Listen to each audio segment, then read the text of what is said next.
this person has their account set to where I can't reply to their comment in a video, but they did ask a question that I feel like is worth answering. So the question came on a video where I talked about a heckler shouting something from a crowd and the interpreter signing what the heckler said. And I said that we interpret everything in the environment. So a fire alarm going off, a phone ringing.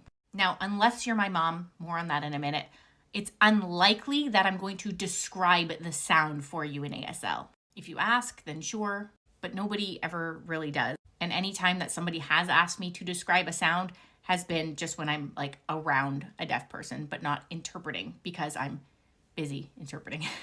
But I will tell you what the sound is. That's what I mean when I say we interpret sounds. I just say fire alarm, phone ringing, baby crying. If someone shouts something and I can clearly hear what they say, then I interpret what they said. If I can't hear what they said, then I say someone's shouting. Back to my mom.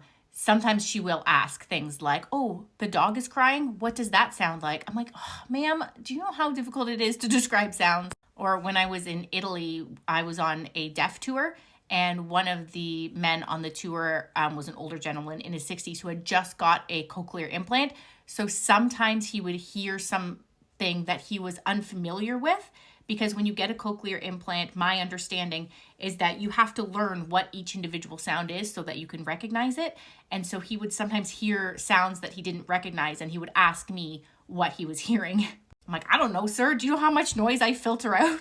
I mean, I would help him because it's really cute. But as hearing people, we do filter out a lot of the background noise. We're just adept at doing that. We do it like without knowing that we do it. And then you have to kind of pause and be like, wait, what sound are you talking about?